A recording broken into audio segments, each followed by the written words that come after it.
There's a certain level of heaviness in the atmosphere, especially in our nation, Nigeria, this morning. A feeling you quite, just can't shake away. You wake up, you pick up your phone, and of course, before you even stretch, another headline hits you really hard. Another abduction in the northwest, another in family in Kwara, or families in Kwara, thrown into fear.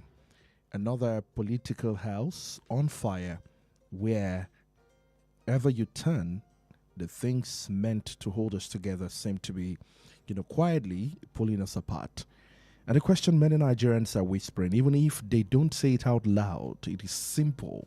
How did we get here? Because the distance between yesterday's news and today's reality is, moving really fast, and the center is struggling to hold itself.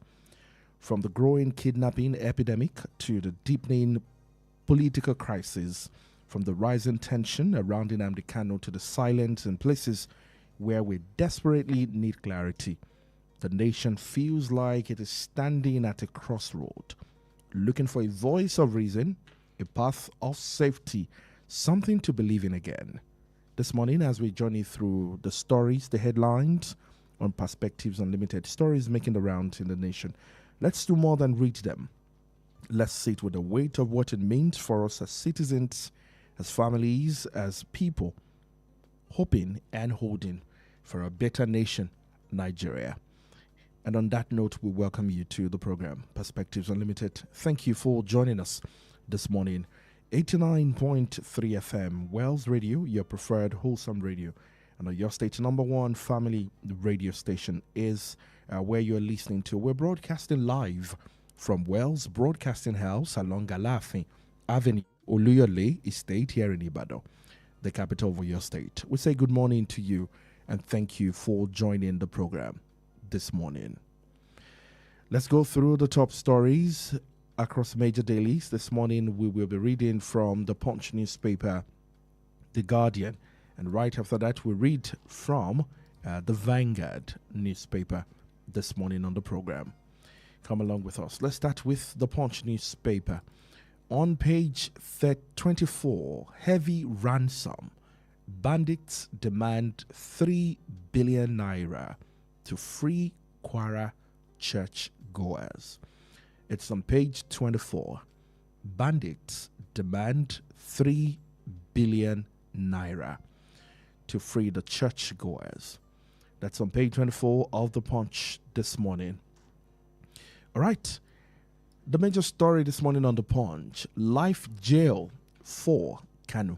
Southeast leaders rally for political solutions.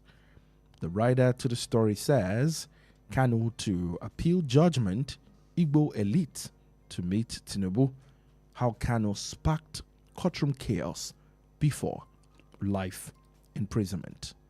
We also have that story this morning on the Punch newspaper. It's the major story, by the way, on that newspaper. On page 2, alleged genocide. U.S. Congress split over Nigeria's CPC designation. It's on page 2.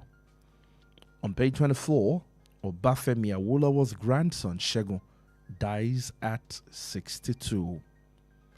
On page 6, Lagos raises 244.8 billion naira bond to fund infrastructure. On the Punch also, you find it right there. And of course, Auditor General indicts CBN over recycled 29.7 billion naira dirty banknotes. Ondo, madman stabs NCDC personnel to death. And finally, on the Punch, Tinubu Gov celebrate Jonathan at 68. Congratulations to him. We have another story here. DSS charges 7 IPOB commanders. Osime happy in gala as clubs pro. You find that also on the Punch this morning. Let's go to the Guardian. Just one single story here. And of course, right after is another advertorial. U.S. lawmakers question Nigeria's will, capacity to curb violence. U.S. lawmakers question Nigeria's will and capacity to curb violence. It's on page 6 of The Guardian this morning in Nigeria. Now let's read from the Vanguard. Terrorism. Court jails Nnamdi Kanu for life. It's on the Vanguard today. U.S. Congress highlight alleged Christian genocide in Nigeria. Politics not for rascals. Goodluck Jonathan insists. And of course, CBN alert public says Zodal microfinance bank operating without license. And of course, Nigeria's entrepreneurship index rises to 0.4 index point, says report. Russell cows from Niger recovered in Oyo. And of course, music veteran seeks justice over forced eviction. Katsina, 20 local government signed truce with bandits amid renewed attacks. 20 local government signed truce with bandits. National interest, Anya Aganga Konde, others chart way forward for Nigeria. And of course, Nigeria Naira, beg your pardon, appreciate to 1,470 Naira to $1 in the parallel market. And that's all we can take this morning on the front page. Thank you once again for joining us on Perspectives Unlimited on Wells Radio 89.3 FM, your preferred wholesome radio and your state's #1 family radio station. As always, on Fridays, we quickly, look at the top stories that made the rounds in the week. And if you ask me, these stories are still some of the stories on the front page for today. So somehow, we're just going to bring everything together to make sense of it. We want to go beyond just talking, rather to prefer solution. As like I entered with, on the program this morning, the weight of the situation in the nation is already heavy. And so making it even tougher or harder for ourselves, it's not something we want to do. Rather, we want to console ourselves while we also, chart, hopefully, a consoling way forward. What do I mean? Yes, we will say it. It is up to the government to hear it. But we're going to chart a consoling way and consoling path forward for ourselves as a nation. It is your program, Perspectives Unlimited. We share our thoughts in the studio with our analysts, giving us insight and, helping us understanding better so we can make better decisions while you are very, very lovely listener at home. We'll call into the studio line or through the studio line and share your perspective with us. Once again, you're welcome to the program. My name is Ayo Emmanuel-Ojo. Welcome to the program.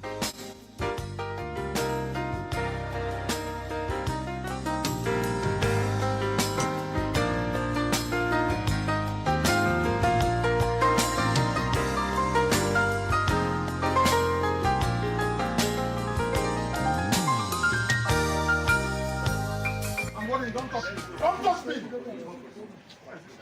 People, you don't know law.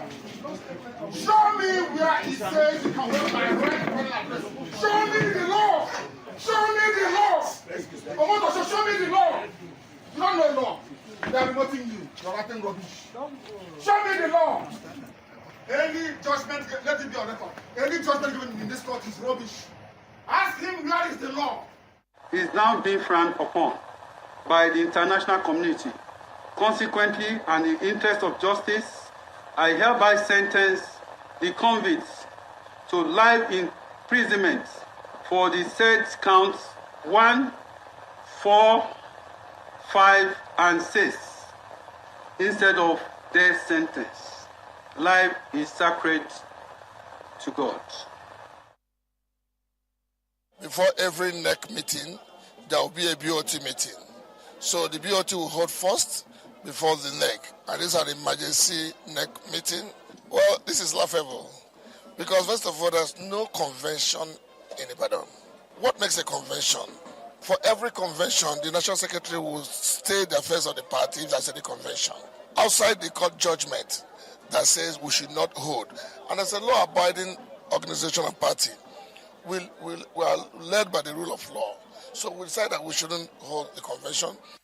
They have tear gas us and tear gas even our governors. I want to call on President Trump What is at stake is not just genocide against Nigerian Christians. You should come and save democracy in Nigeria. Small minds talk about people. Average mind talks about events. We will rather talk about issues. What's the issue? The issue is we don't believe in one-party Nigeria. Take heart, you're not alone. God is with you, God is with all of us, and things will be better. There's light at the end of the tunnel. Like I said earlier, what you see is a full deployment of the Nigerian army, which is ongoing.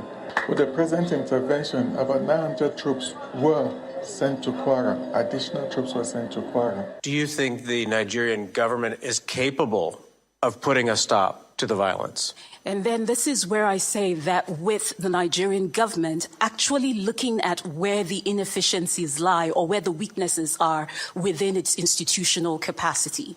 And I think this is where, again, being able to differentiate what are institutional weaknesses and then what is just plain lack of political will. Yeah. And I think there needs to be an admittance of where the areas of weakness lie. Mm-hmm. And there are some clear areas of partnership with Nigeria, as you rightfully mentioned, is one of our most important partnerships on the continent.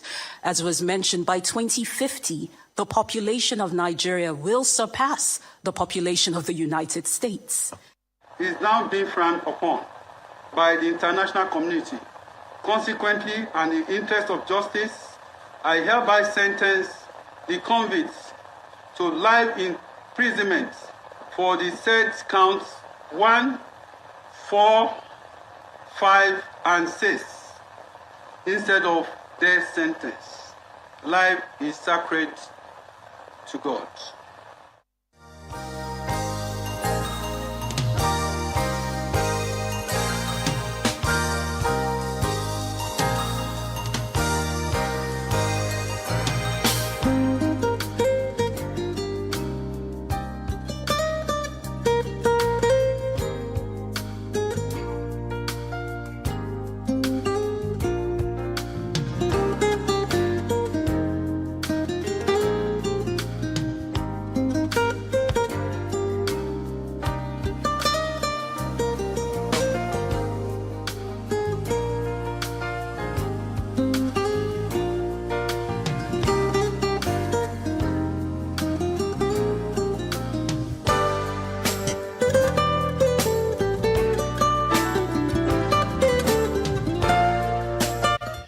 Right, you're welcome back to the program. Perspectives Unlimited is what you're listening to. 89.3 FM, Wells Radio, your preferred wholesome radio.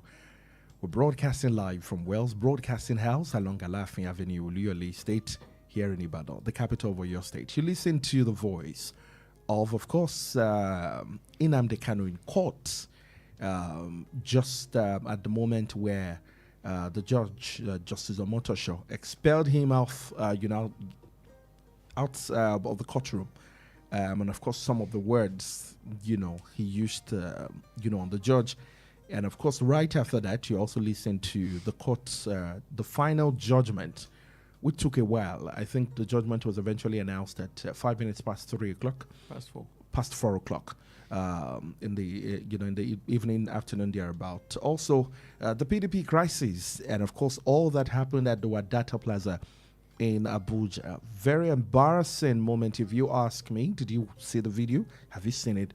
If you haven't, please go online and watch. Also this week, the abduction of the Kebbi schoolgirls. Very, very painful. And as if that is not even enough, in Kwara State again, we saw videos of bandits, or terrorists I call them, invading a church, and of course abducting reasonable number of people. And from the news this morning, we can see that the terrorists, or bandits as the case may be, they're asking for 3 billion naira for these people, yet their families are torn apart, crying and hoping that family members would return, among several other casualties, those who have lost their lives already. It's more painful and more gory, or more, I don't know what other word to use, of the photograph or the footage of the grandma who probably may be suffering from arthritis, if you ask me, trying to find a way. I'm just thinking, what did the old woman do to you and so many other people? Why do you have to do that? And of course, the United States panel opened on this particular matter of whether Christian genocide or not in Nigeria is on. And of course, that went down yesterday. And some of the conversation, hopefully time will permit us to look at this one after the other. But let's start with Nnamdi Kanu, as it is the most recent one on the table. Life jail for Kanu. Southeast leaders rally for political solution. And I'm just thinking, it's been like our South Eastern governors or leaders or elite have been quiet on Nnamdi Kanu's matter for a while. And it's shocking to see that they are rallying for political solution. In the news this morning, Kanu to appeal judgment, Igbo elite to meet President Tinubu. Let's get into the story and see what that holds for us. In a dramatic proceeding that lasted over 7 hours, Justice James Omotosho of the Federal High Court in Abuja on Thursday sentenced the leader of the indigenous people of Biafra, Nnamdi Kanu, to life imprisonment following his conviction on 7 counts of terrorism charges preferred against him by the federal government. But in a swift response to the development, the Southeast leaders said they would explore a political solution for Kanu's release, calling for calm. And speaking on behalf of Indigbo leaders, the Deputy Speaker, Federal House of Representatives Ben Kanu, stated, "All hope is not lost. Political solution is on the way to secure Kanu's release." In a statement by Levenus Owan-Boehegu, the Deputy Speaker and Chief Press Secretary, Kanu expressed optimism that Kalu expressed optimism that Kanu would be freed through a political approach. Our analyst in the building this morning is Mr. Olaliko Sonny. Let's dive into the conversation, as I'm sure that a lot of Nigerians are waiting on you this morning to help them make sense of all of this in the dailies. Good morning to you. Good morning, Chief. All right, let's talk about Nnamdi Kanu and the position of the Southeastern leaders to get him out of this politically. Thank you very much. It's a journey that started as far back as 2021, when he was brought back into the country from Kenya. As regards, let's start from the significance of what happened yesterday. A lot of people have asked all sorts of questions. In their opinion, some of the view that the guy deserves what he got. Some are saying he doesn't deserve what he got. As far as I'm concerned, I do not dwell on emotions. I dwell on facts. Nobody told me what Nnamdi Kanu said. I listened to each and every of his broadcasts. That was how seriously and fervently I was following his story then when he was a free man. And I can tell you that he brought a lot of instability to the Southeast. A lot of people are dead and buried today owing to the actions of Nnamdi Kanu. If he hadn't said all of those things, if he hadn't pursued the things he pursued, and I'm not even talking about Biafra here. Biafra is a totally different game. It's a totally different matter. Let's question what Nnamdi Kanu said while he was in the UK. Those things are treasonous in my opinion. Yeah, a lot of people of Southeast background died. At least 75 police personnel died. An overwhelming majority of them being Igbo guys. Nothing justifies that in my opinion. Jails were broken. Hardened criminals were freed. And in all seriousness, was the guy actually fighting for Biafra? I don't think so. Of course, he would tell you that he was fighting for Biafra, but if you look at the whole story, he was actually a maniac and anarchist who was trying to control that region for his own personal sake. He said all sorts of things. Okay, there was a particular thing he said that I'm trying to remember. Not even trying to remember, I'm just want to say it verbatim. Please, his words, not mine. We have declared stay at home today. Habia people who are very foolish. I am from Habia State. I know what I'm talking about. If you want to test our will, go and open that your shop today. We'll burn you inside that your shop. He said that. I mean, how do you justify that? If you want Biafra, you won't threaten to kill the people you want to create Biafra for. That doesn't make sense to me. So as far as I'm concerned, he deserves what he got. The other part of it, which is actually bothering me, is that there are a lot of bad boys in Nigeria. There are a lot of bad boys in Nigeria. Nnamdi Kanu is just one of many. For the sake of common sense, I will not mention some specific names, but when he was doing what he was doing in the Southeast, a particular guy was doing something very similar to what he was doing here in the Southwest. Nobody sent Nnamdi Kanu to do what he was doing. I believe he was, motivated by his own personal convictions, majorly for me to make money and to feel powerful. But the guy who was doing what he was doing, the guy who was doing something similar to what Nnamdi Kanu was doing in the Southwest there, did not set out to do what he was doing simply because he wanted to do it. I believe he was commissioned by some politicians to go and do what he wanted, in the name of politics. But irrespective of that, the result of what they did look alike a lot. If Nnamdi Kanu is facing treason, that guy too should be facing treason. That is my personal opinion. Apart from that one, look at what is happening in the North now. And it's no longer in the North, it's everywhere now. At least it is in the Southwest now. A particular guy who bombed a police station in Bompai in Kano around 2012 was given 20 years, in the week. Are you kidding me? Somebody bombed a police station, killed officers, and you said you're giving him 20 years behind bars. You don't think that's fair enough? It is not fair enough. He should be dealing with death. At least life, not 20 years. So that is where I have issues with what is on the ground. I am not a fan of Nnamdi Kanu. I didn't read about Nnamdi Kanu on Phoenix Browser. I listened to him live, and I can tell you that he didn't, in my opinion, do things that would support the interest of the Southeast. He would tell you that he was fighting for the Southeast, but if you listened to him and actually critique what he was saying, he was a chaotic human being. Do you think Southeasterners think Nnamdi Kanu is fighting for them?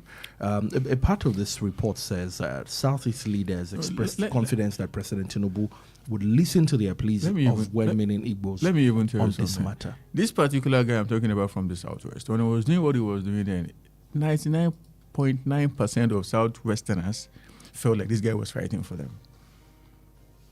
And then things were not this hot. Yeah, he was going from one state capital to the other. Oh, we want this, we want that, we don't want this, we don't want that. When what he was commissioned for worked, when they got what he wanted, a lot of terrible things that didn't happen when he was fighting started to happen, such that you couldn't travel for 10 kilometers in the Southwest. I don't know if you can still remember, they were shooting and killing people at Lagos Ibadan Expressway. Did you hear this guy say anything?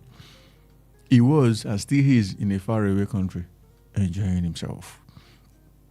So if the people of the Southeast are attached to Nnamdi Kanu, Nigerians, sometimes we are very funny.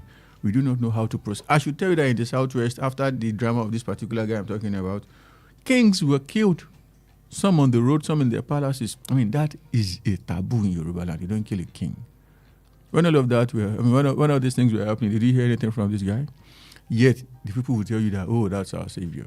The way we reason in this country is sometimes, funny to someone like me. Do you think President Tinubu would advance this as some of this? Even though names of Igbo elite and Southeastern leaders not mentioned in this report. Let me now tell you something. But the judgment has been passed. I believe he's going to appeal this. But do you think the president can make any difference on this matter? The president can. The point is, will he? When the particular guy I'm talking about in the Southwest was arrested in another country, a neighboring country, all Yoruba leaders, irrespective of political differences or, ancestral land in Yoruba land, gathered. They all went to Buhari. Give us this guy. We are assuring you that he's not going to blab again. He's not going to say all sorts of things again. And there were even people from his own political party were the ones, who allowed us. Then, this is what we want. Are Igbo governors doing that? And all what they do is that, on TV, we are working towards how Nnamdi Kanu is going to be released. What's actually happening? What are you doing behind the camera? What they have been doing are things for the camera. so that people will say, okay, they're associating with Nnamdi Kanu, they're fighting for us. But in reality, when it comes to what really matters, which is talking to the guy in charge directly, they were not there. So for me, the president may not be motivated. You cannot want to talk to the president through the pages of newspapers, especially if you are a big boy in the Nigerian system, someone who has access to the president. So rather rely on what you come to tell him face to face, not what you say on TV or what you see on the pages of newspapers. All right. But you said something as regards going to court, like appeal court, Supreme Court. In all seriousness, I think Nnamdi Kanu actually made a very, very big mistake. I have been saying it here. The day he decided to sack his legal team was the day he actually nailed his own coffin. Okay, maybe we'll come back. Let's take this break, yes. Okay. Well, let's take a break very quickly to pay some bills. When we come back right after the break, we will complete our thought on this one and then talk about the demand of 3 billion naira to free Kwara churchgoers. Would that be paid in naira and kobo? Even if it's paid in dollars, where do you pay the money into? Into what bank account? If it's going to be paid in cash, where do you drop the money? Where is security intelligence? And so on and so forth. These are some of the questions on the table this morning. Stay with us. To be right back. How long will it take you to confirm payment? I have been waiting for the past 1 hour. I'm so sorry. Our network is slow. I will just run out of data. Same excuse yesterday. It is unacceptable, please. You better switch to One Data Internet Service. One Data? Yes, One Data. One Data is an internet service provider with the best alternative and solution for unlimited speed. One Data provides fast and reliable internet service to organizations, homes, and places of interest in Nigeria. With One Data, you get to enjoy the premium internet service with dedicated unlimited internet speed at all times, 24/7 fantastic customer service and support, and you enjoy a 1-month free subscription when you make payment. Now is the time to say goodbye to downtimes. Sign up with One Data today on 0811 223 2671 or visit www.onedata.ng for more inquiries. One Data, unlimited speed. The Financial Services Regulation Coordinating Committee, FSRCC, in collaboration with the National Broadcasting Commission, NBC, wishes to draw the attention of the public to the activities of illegal financial operators, IFOs, which threaten public trust and the stability of the Nigerian financial system. The general public is hereby advised to refrain from dealing with unlicensed financial operators who deceive individuals with unrealistically high investment returns. Verify the licensing status of such schemes on this website: www.cbn.gov.ng, www.nicom.gov.ng, www.pencom.gov.ng, www.sec.gov.ng, www.fsrcc.gov.ng. To report any suspicions of illicit financial activities, call CBN 0817-665-7060, 0707-338-4828, SEC 0209-462-1168. Announcer, FSRCC. Ho, ho, ho, ho, ho, ho, ho. Merry Christmas! Dashing through the snow in a one-horse open sleigh. Christmas is almost here, and Wells Radio 89.3 FM is bringing the joy closer to you. It's the Father Christmas Fiesta 2025. Jingle bells, jingle all the way. Oh, what fun it is to ride in a one-horse open sleigh. Happening live on the 11th, 12th, and 13th of December 2025. It's 3 days of joy, fun, and family moment that every child will remember. We are calling on churches, NGOs, schools, brands, and kind-hearted individuals to partner, sponsor, and spread the joy of Christmas to families across Ibadan and Oyo State. Let's make Christmas brighter together. For sponsorship and partnership, call Toby on 0803 509 3394. Sam on 0813 746 5878. Ayo on 0706 840 7359. Wells Radio 89.3 FM, celebrating Christmas the family way. Now the ground is white, so grow it while you're young. It's back. back, bigger, bolder, and better. The Big Seven Stories returns to Wells Radio 89.3 FM. Join Bolanle Oduekunwayola every Saturday from 8:30 p.m. to 9:30 p.m. as she breaks down the 7 biggest headlines of the week: politics, economy, security, lifestyle, and more. Plus, in our special segment, I Report, we dig deeper into one headline with expert insights and the voices of everyday Nigerians. Don't miss the comeback of the Big Seven Stories every Saturday from 8:30 p.m. only on Wells Radio 89.3 FM, the wholesome radio station.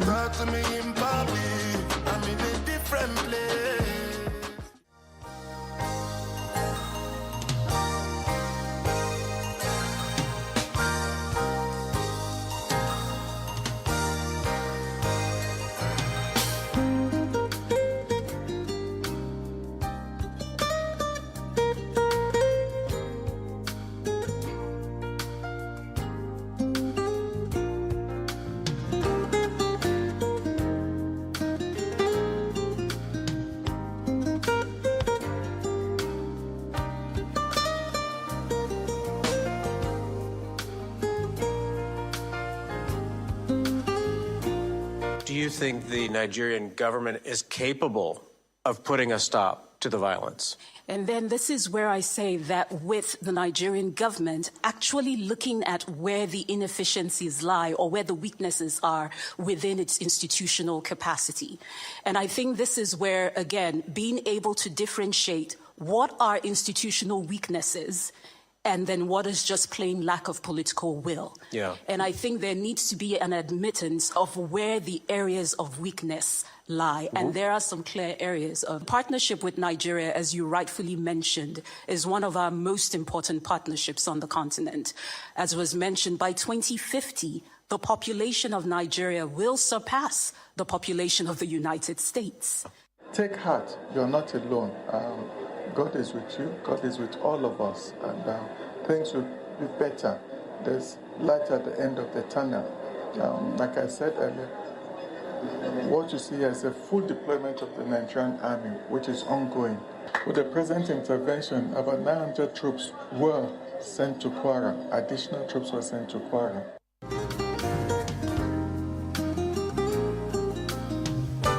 Welcome back to the program. Thank you for joining us this morning on 89.3 FM Perspectives Unlimited.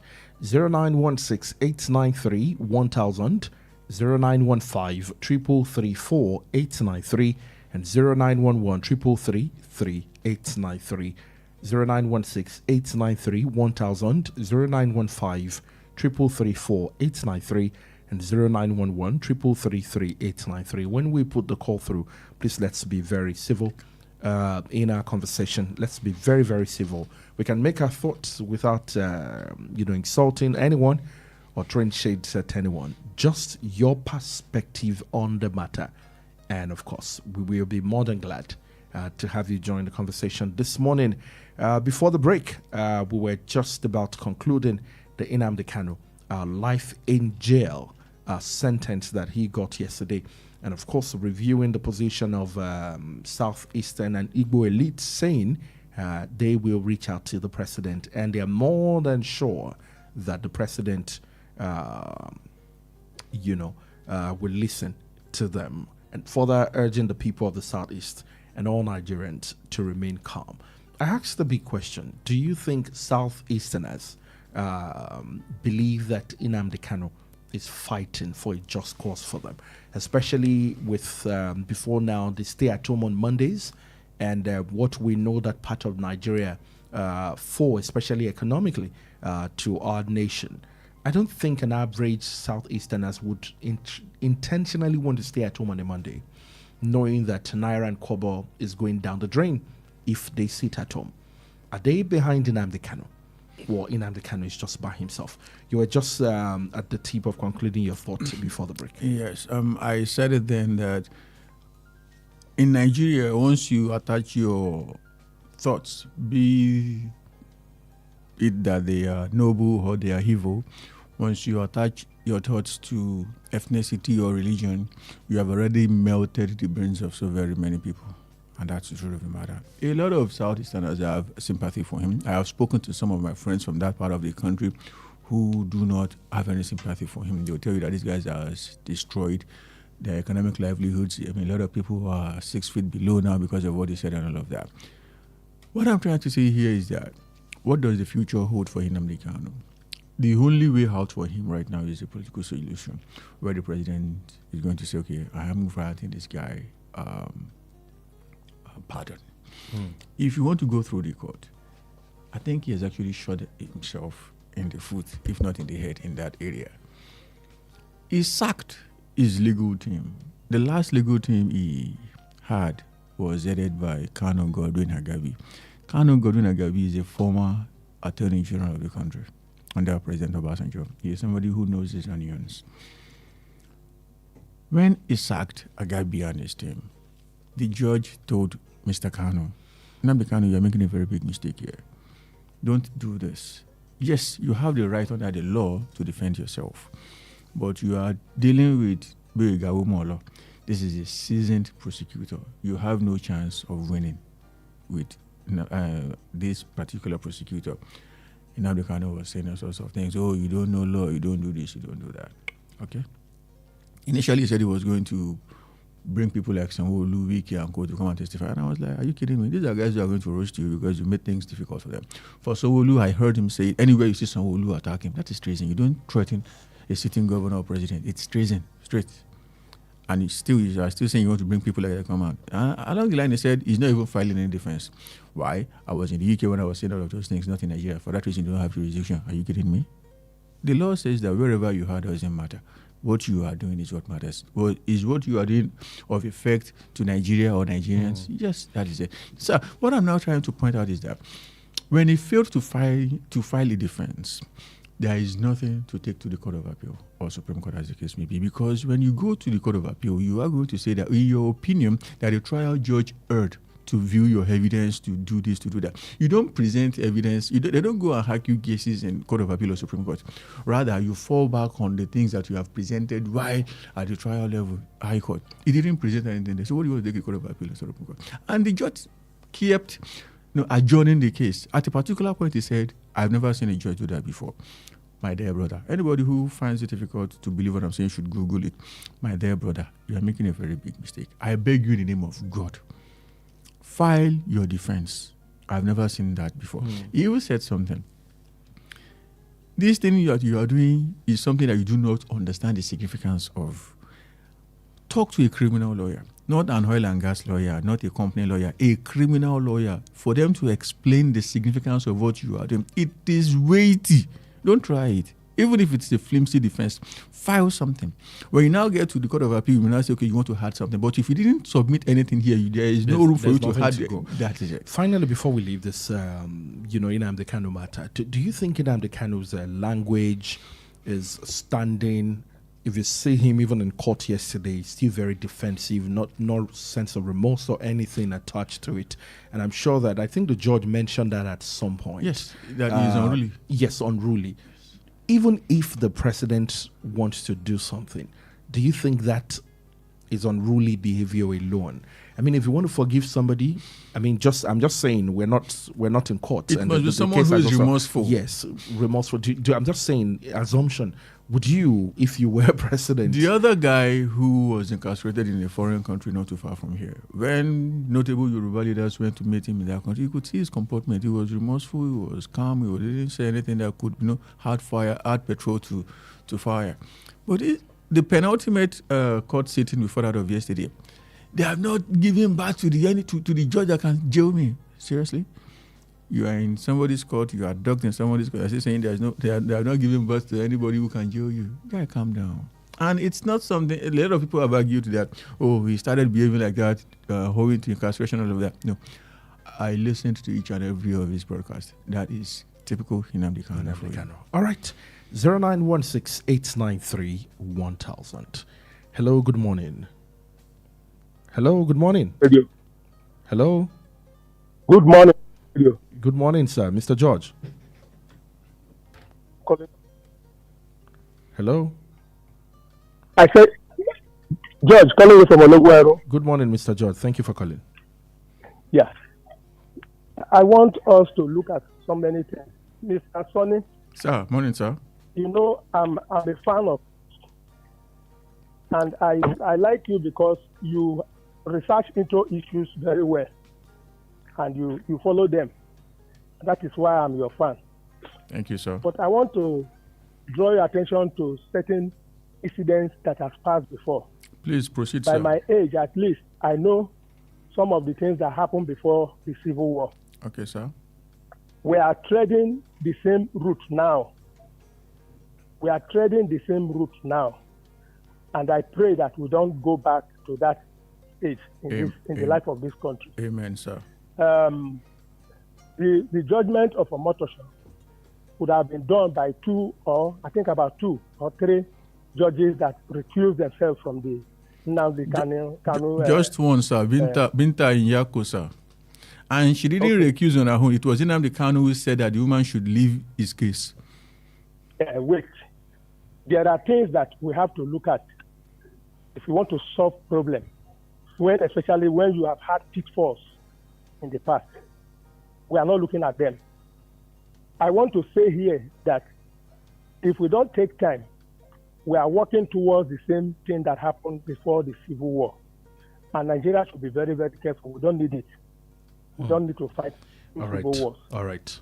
That is just my contribution for now. Thank you, Mr. George. Thank you so much, Mr. George, for your perspective. I pray not to witness a civil war. Amen. We don't want war. We want peace. Let's go to Kwara State very quickly. Heavy ransom. Bandits demand 3 billion naira to free churchgoers. The bandit who abducted worshippers from the Christ Apostolic Church, Eruku, in Ekiti local government area of Kwara State, has reportedly demanded 100 million naira ransom per victim. According to the pastor in charge of the church, Lawrence Bamidele, between 30 and 35 worshippers were abducted in the Tuesday evening violent attack during the church service. Multiple family sources and community leaders confirmed to the Punch on Thursday that the kidnappers had commenced contacting relatives of the victims using the phones of the abductees. The secretary of the CAC Assembly, Elder Josiah Agbabiaka, told the Punch that some families had already been reached by the abductors. It is true that the bandits have started contacting the members using their phones to demand for ransom. 3 billion naira and of course 100 million naira per victim. Where do we go from here? I played the voice of the governor a while ago. Maybe I play the voice of the governor again. Okay. Yes, I think we should play the voice of the governor again. Let's listen to what the governor said there. Just 20 or 23 seconds of what he said, and then we'll come back to this. Take heart, you're not alone. God is with you, God is with all of us, and things will be better. There's light at the end of the tunnel. Like I said earlier, what you see here is a full deployment of the Nigerian army, which is ongoing. With the present intervention, about 900 troops were sent to Kwara. Additional troops were sent to Kwara. All right, that's the voice of the governor of Kwara State saying, stay calm, God is with you. Information on ground also confirmed that there's a particular section of the road that link that particular community, and that the federal government has approved and all of that. Let me get your reaction to 3 billion naira. And looking at these families, do they look like people who have 1 million? 1 million naira? The truth of the matter is that the governor should be ashamed of himself. All the people holding political offices and security offices in Kwara State should be ashamed of themselves. These guys, we have been reading, but we have not seen on TV until that of Kwara. We saw what happened. A lot of us felt like, is this a skit? Is this drama? If not for the fact that the church was holding a Facebook Live, we wouldn't have, understood what we saw. The news would just be, that picture wouldn't be there for us. We saw as it happened. The system failed. As the governor, you now went to the place to say God is with them. Are you kidding me? They have kidnapped their loved ones, and what will come out of your mouth is God is with them. No. Let's leave God aside here. Do your job. Have you been doing your job? No. Instead of admitting failure, you are saying God is with them. I don't subscribe to that. That is absolute nonsense. Now the bad boys are asking for, there are conflicting reports. Some are saying 35 people, some are saying 30. Leadership newspaper said 38 people. That is 3.8 billion naira. Number one, looking at the people, no disrespect here, but being a practical guy, looking at the people in that video, I'm not sure there's any of them that can raise 5 million. That's just the truth of the matter. I would be surprised should they even raise 1 million. But when matters like this are happening, people from even outside that particular territory, place will, step in and contribute money and all of that. But it's like we are saving today to create more trouble tomorrow. You don't negotiate with bad boys. For the people they have caught, they have kidnapped already. We cannot begin to do gra-gra if you actually want those people to return. You are better off preventing matters like this than trying to control. Should it happen, you do not have any shakara anymore. You are their mercy. You are their mercy. You just have to do whatever they say. And for me, yes, 3.8 billion is a lot of money, but I would rather shell out 5 billion, in fact 10 billion to save one life. And here we're talking about almost 38 lives. But again, the other part to it is that if you give them that money, they are not going to use it to drink kono. They won't drink fura. They won't drink akamo.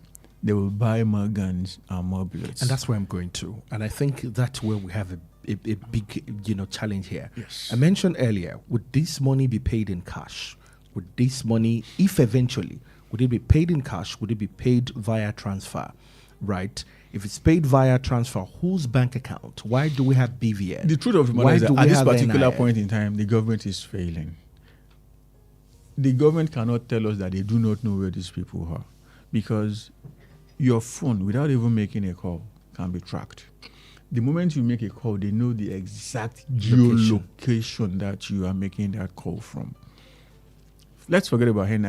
I believe those things can actually help, but since they have made a call, we already know where exactly they are. That geolocation. The people kidnapped may not be in that particular location, but you already have an idea where the call was made from. Yes, and where you can start your work from. You know where somebody who is directly linked to the problem is. The person might even be calling from, heaven forbid, Oluyole Estate here. But that person knows more than what the average Nigerian knows. Why don't you start from picking that person up? There are some things that you cannot just understand in this country. I don't get it. Kwara, Kebbi, everywhere you go, Sokoto, Zamfara. Let me take you back a bit. Just, I think yesterday or the day before, I can't remember who exactly, but one of the senior people in the presidency had said the statement made by the United States president. That's Georgia Kome is responsible for some of these attacks that we're seeing right now. That is I processed that for a moment, and let me get your thought in. Do you think there is anything to come by in that statement? The truth of the matter is that, as far as I'm concerned, whoever said that was drunk at the point of saying that. What is happening now that had not been happening before Donald Trump said what he said? Is this school kidnapping? In fact, we are lucky. This is just 25. We are living in a country where over 300 school pupils were kidnapped in just one location. Chibok 114, Kankara 330, Kaduna last year 137. So it's not Donald Trump. And the attack on that church, seriously? Is that the first time you are having such? Nope, not the first time. And the problem there is that instead of fixing what you have to fix, if all what you are doing is pointing accusatory fingers, it shows that you are not even ready nor willing to fix that problem. And should that be the case, you will keep experiencing what you have been experiencing. Let's take this call. Hello, good morning to you. Hello, good morning, Honorable Chief. God bless you, sir. God bless you too, Wenga. Good morning, thank you for calling. Morning, sir. This is Mario calling from Akata. Good morning. Thank you for calling. Yeah, thank you. Something is bugging my mind. A particular Lakurawa terrorist was captured, and he was free somehow, and later was recaptured and was sentenced, and it was 20 years jail term. And this is a person, I'm talking about the terrorist now, guy now. He has killed so many innocent Nigerians. And now we have Kano as well, who have killed up more than 75 police officers, and even some of his the member of his community and his region. And he was given a life sentence. Now, could Mr. Lee help balance the two sides that I've just rolled out now? Because number one, sir, you cannot balance what does not portray common sense. There's nothing to balance there. It's lack of common sense, lack of knowledge. It's not making sense. You can see that our judiciary system is somehow. I don't know. I don't want to mention the name in my mind because I'm on here. So, some of us we are losing hope on our judiciary system because there is a saying in Yoruba that Ogoduma Kola, the 20 years will come. And after the guy is being freed, do you want to tell me that the guy will be a repented terrorist? Of course, we go back to his hideout and start the menace again. Then our journey will now continue again, and the guy will be much more hardened. And the Kanu where. Oh, we lost that call. Please do call us back. Gbenga, if you still have time to come in, please do call us back. Let's go to the U.S. Congress very quickly. Lawmakers, religious leaders, United States Department officials, and witnesses were divided in their views as the United States Foreign Affairs Subcommittee on Africa on Thursday held an open hearing on President Donald Trump's designation of Nigeria as a country of particular concern. And following the designation, the president threatened the military would enter Nigeria. The Chris Smith-led committee had convened the hearing to review the scope of the religious persecution in Nigeria, potential policy responses, including targeting sanctions, humanitarian assistance in collaboration with Nigeria, and so many more. Did you join or watch that Congress at any point? Briefly. Briefly. What do you make of this? The Congress and some of the opinions or suggestions? Politics. If you watched it, you would realize that Republicans were like, oh, Christian genocide. Democrats were like, oh, nothing on the ground to prove that. It shows that what we can see here is insecurity across the land. And I said something somewhere yesterday that the Republicans were able to secure the White House on the back of Christian evangelicals in the U.S. You know, they don't want gay, they don't want stuff like that. They voted en masse for Donald Trump to return him to the presidency. So he's only pandering to his immediate base. While the Democrats are like, that's not the case. It's a case of mass killing. Does the country have the capacity? Does it have the will to secure the land? I mean, it's unfortunate that we have reached a point where Nigeria will be discussed in the parliament of another country. Yeah. Such that it will now begin to use us to play soccer here and there. What I'm trying to say in essence is that nobody is interested in helping anybody. Rather, they are using us to play politics to solidify their base. That's all. Before we go, I'm going to ask you this question again. And I know at maybe when this whole situation came out, I asked, do you think we have Christian genocide in Nigeria? For a while, I've paid attention to, of course, content of social media.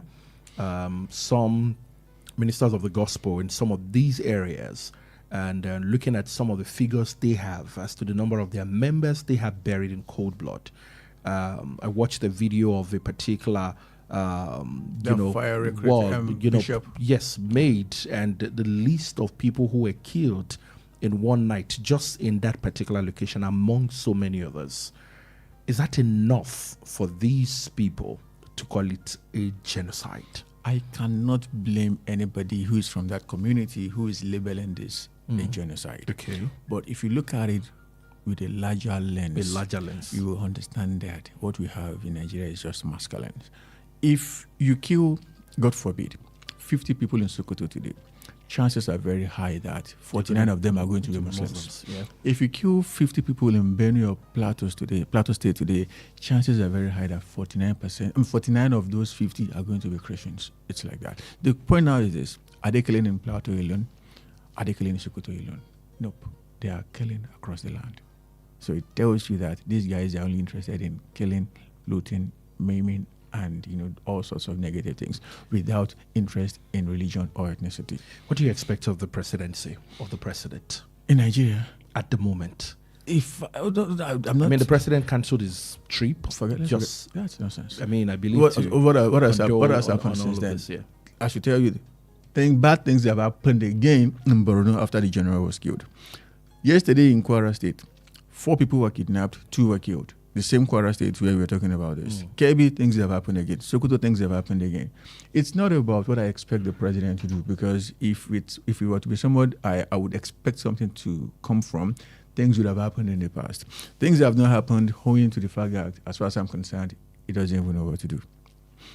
But what I would, for the sake of motherland, I want him to rise up to the occasion. Nigeria has the capacity to fix this problem.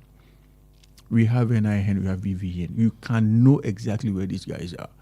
I was listening to the senator from Kebbi South, and what he was saying is, I think we have a fair idea of where these school students are. For the people in Kwara, nobody can say this is where they are. I mean, don't forget, last year we saw a certain guy on TV who called himself General Buba, and the defense headquarters spokesperson. He said, okay, we know where the children that were kidnapped in Kaduna are, but the terrain is so bad, and for that reason we cannot go there. Primary school students made it to that particular location, but you in uniform, in boots, you cannot make it there. We have to go. So it's a complex problem, sir. It is indeed. We pray for Nigeria, and then, of course, we pray for our leaders. You know, it's more than important right now. I think it's a section of our national pledge, you know, as a nation. And, of course, it just reminds me of the second stanza of the former national anthem, O God of Creation, direct and noble cause, guide our leaders right. Right, and that is where we stand at the moment. It's overwhelming, but we know and believe that Nigeria will indeed survive. So let's say that together, that Nigeria will survive. Let's be hopeful. Let's believe, because it will be well with our nation. That's the message we want, and that's what we believe in. We pray for the families involved in all of this, that God will console and, of course, give them the fortitude to bear the loss and, of course, the safe return of those in abduction. Thank you for listening to the show. Do have a great weekend. God bless you. Please listen to this important information. The views expressed by the interviewee in this program are their own and do not necessarily reflect the views or opinions of Wells Radio 89.3 FM or its affiliated entities. Wells Radio 89.3 FM is committed to providing a platform for diverse perspectives and opinions, and the views expressed by guests on our programs are their personal viewpoints. Wells Radio 89.3 FM does not endorse or take responsibility for the content or opinions expressed by individual interviewees and callers. Thank you. Tired of listening to the same old content? Tune in to Wells Radio 89.3 FM, the only radio other radio stations listen to.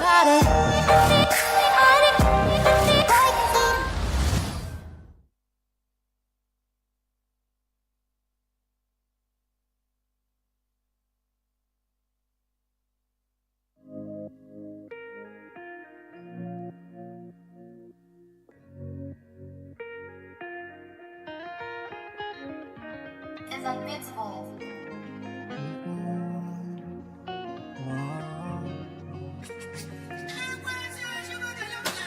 You know the vibes when you tune into Wells Radio. Your preferred Awesome Radio 89.3, they carry me go. I just follow, they carry me go. You know the vibes when you tune into Wells Radio. Your preferred Awesome Radio 89.3, they carry me go. I just follow, they carry me go.